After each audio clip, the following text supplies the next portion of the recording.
Price the lord, hallelujah. പ്രിയ സഹോദരങ്ങളെ, ഈ സാബത്ത് ദിനത്തിലേക്ക് യേശുക്രിസ്തുവിൻ്റെ അത്ഭുത നാമത്തിൽ നിങ്ങൾ ഓരോരുത്തരെയും ഏറ്റവും ആത്മാർത്ഥമായി സ്വാഗതം ചെയ്യുകയാണ്.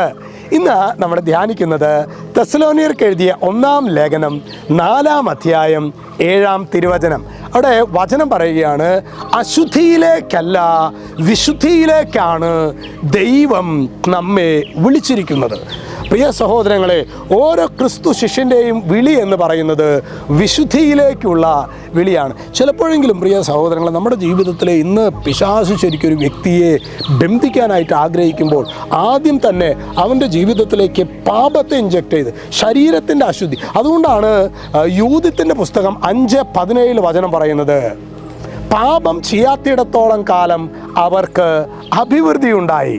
പാപം ചെയ്യാത്തിടത്തോളം കാലം അവർക്ക് അഭിവൃദ്ധി ഉണ്ടായി. തുടർന്ന് വചനം രേഖപ്പെടുത്തുകയാണ്, പാപത്തെ വെറുക്കുന്ന ദൈവം അവരുടെ കൂടെ ഉണ്ടായിരുന്നു. അതുകൊണ്ടാണ് സഹോദരങ്ങളെ, തെസ്സലോനിയർക്ക് എഴുതിയ ലേഖനത്തിലൂടെ ദൈവത്തിൻ്റെ പരിശുദ്ധാത്മാവ് വെളിപ്പെടുത്തുന്നത്, അശുദ്ധിയിലേക്കല്ല വിശുദ്ധിയിലേക്കാണ് ദൈവം നമ്മെ വിളിച്ചിരിക്കുന്നത്.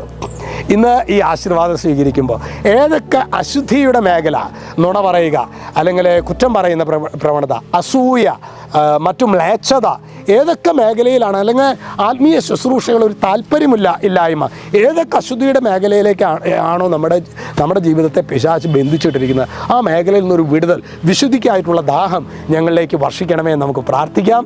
ഈശോ നമ്മെല്ലാവരെയും സമൃദ്ധമായിട്ട് അനുഗ്രഹിക്കട്ടെ. രക്ഷിതാവായ യേശുക്രിസ്തുവിൻ്റെ നാമത്തിൽ അനുഗ്രഹിക്കുന്നു, ഇപ്പോഴും എപ്പോഴും എന്നേക്കും. ആമേൻ.